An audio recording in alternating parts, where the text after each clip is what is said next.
ನಮಸ್ತೆ. ಉತ್ತರ ಕರ್ನಾಟಕ ಜನರ ನೆಚ್ಚಿನ ತರಕಾರಿಗಳಲ್ಲಿ ಒಂದು ಈ ಹೊಟ್ಟೆ ಮೆಣಸಿನಕಾಯಿ. ಇದರಲ್ಲಿರುವಂತಹ ವಿಟಮಿನ್ ಎ ಮತ್ತು ವಿಟಮಿನ್ ಸಿ ವೃದ್ಧಾಪ್ಯದಲ್ಲಿ ಬರುವಂತಹ ಅನೇಕ ದೃಷ್ಟಿದೋಷಗಳನ್ನು ನಿವಾರಿಸುವ ಗುಣಗಳನ್ನು ಹೊಂದಿದೆ. ಇದರಲ್ಲಿರುವಂತಹ ಕ್ಯಾಪ್ಸೈಸಿನ್ ಎನ್ನುವ ಒಂದು ಆ್ಯಂಟಿ ಆಕ್ಸಿಡೆಂಟ್ ನಮ್ಮ ದೇಹದಲ್ಲಿನ ಫ್ರೀ ರ್ಯಾಡಿಕಲ್ಸನ್ನು ನ್ಯೂಟ್ರಲೈಸ್ ಮಾಡಿ ಇದರಿಂದ ಉಂಟಾಗುವಂತಹ ಆಕ್ಸಿಡೇಟಿವ್ ಸ್ಟ್ರೆಸ್ಸನ್ನು ತಡೆದು ಸೆಲ್ಸ್ಗಳನ್ನು ಡ್ಯಾಮೇಜಿಂದ ರಕ್ಷಿಸುತ್ತೆ. ಈ ಒಂದು ಹೆಲ್ದಿ ತರಕಾರಿಯಿಂದ ಟೇಸ್ಟಿಯಾದ ಪಲ್ಯವನ್ನು ತಯಾರಿಸೋಣ. ನಾನಿಲ್ಲಿ 4 ಜನಕ್ಕೆ ಪಲ್ಯವನ್ನು ತಯಾರಿಸ್ತಾ ಇರೋದ್ರಿಂದ 1/4 kgಯಷ್ಟು ಹೊಟ್ಟೆ ಮೆಣಸಿನಕಾಯಿನ ಶುದ್ಧ ನೀರಿನಿಂದ ತೊಳೆದು ತೊಗೊಂಡಿದ್ದೀನಿ. ಈ ಪಲ್ಯವನ್ನು ತಯಾರಿಸೋದಕ್ಕೆ ಬೇಕಾಗಿರುವಂತಹ ಸಾಮಗ್ರಿಗಳು 2 ಟೇಬಲ್ ಸ್ಪೂನಷ್ಟು ಸಾಂಬಾರು ಪುಡಿ, 50 ಗ್ರಾಮ್ ತೊಳೆದು ನೆನೆಸಿದಂತಹ ಹುಣಸೆಹಣ್ಣು, 1 ಟೀ ಸ್ಪೂನಷ್ಟು ಬೆಲ್ಲ, 2 ಟೇಬಲ್ ಸ್ಪೂನಷ್ಟು ಹುರಿದು ಪುಡಿ ಮಾಡಿದಂತಹ ಶೇಂಗಾ ಬೀಜ, 2 ಟೇಬಲ್ ಸ್ಪೂನಷ್ಟು ಹುರಿದು ಪುಡಿ ಮಾಡಿದಂತಹ ಕುರ್ಷಾಣಿಯ ಕಾಳು, ಅರ್ಧ ಬಟ್ಟಲು ತುರಿದಂತಹ ಹಸಿಕಾಯಿ ತುರಿ,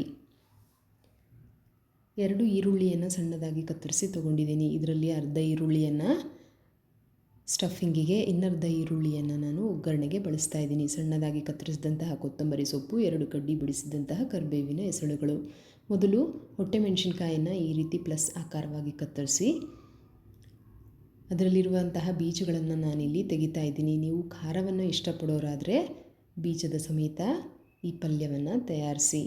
ನಮ್ಮ ಮನೆಯಲ್ಲಿ ಮಕ್ಕಳು ಇರೋದರಿಂದ ನಾನು ಬೀಜಗಳನ್ನು ತೆಗಿತಾ ಇದ್ದೀನಿ.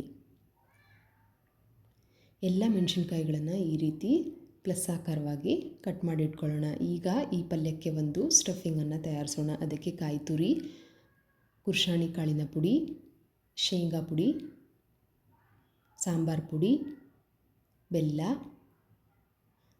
ಕತ್ತರಿಸಿದ ಈರುಳ್ಳಿ, ಕೊತ್ತಂಬರಿ ಸೊಪ್ಪು, ರುಚಿಗೆ ತಕ್ಕಷ್ಟು ಉಪ್ಪು, ಇದೆಲ್ಲವನ್ನು ಹುಣಸೆಯ ರಸದಿಂದ ಈ ರೀತಿ ಪೇಸ್ಟ್ ಆಗುವ ಹಾಗೆ ಕಲಿಸ್ಕೊಳ್ಳೋಣ. ಈ ಸ್ಟಫಿಂಗನ್ನು ನಾವು ನೀರಾಗಿ ಮಾಡ್ಕೋಬಾರ್ದು. ಆ ರೀತಿ ತಯಾರಿಸಿದ್ರೆ ಸ್ಟಫಿಂಗ್ ಕಾಯಲ್ಲಿ ಉಳಿಯೋದೇ ಇಲ್ಲ. ಪಲ್ಯ ಕುದಿಯುವಾಗ ಅದು ಕದಡಿ ಹೋಗ್ಬಿಡುತ್ತೆ. ಸ್ಟಫಿಂಗನ್ನು ನಾವು ಈ ರೀತಿ ಹೊಟ್ಟೆ ಮೆಣಸಿನಕಾಯಿಯ ಒಳಗೆ ತುಂಬಿ ಈ ರೀತಿ ಲಾಕ್ ಮಾಡ್ಕೊಳ್ಳೋಣ. ಅದರಿಂದ ನಮ್ಮ ಸ್ಟಫಿಂಗ್ ಕದಡಿ ಹೋಗುವ ಚಾನ್ಸಸ್ ಕಮ್ಮಿ ಇರುತ್ತೆ.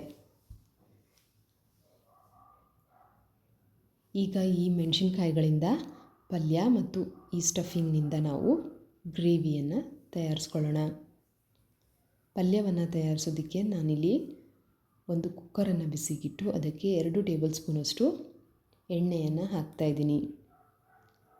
ಎಣ್ಣೆ ಬಿಸಿಯಾದ ಮೇಲೆ ಕತ್ತರಿಸಿದಂತಹ ಈರುಳ್ಳಿ, ಕರಿಬೇವಿನ ಸೊಪ್ಪನ್ನು ಸೇರಿಸಿ ಇದರ ಹಸಿ ವಾಸನೆ ಹೋಗೋವರೆಗೂ ಹುರ್ಕೊಳ್ಳೋಣ.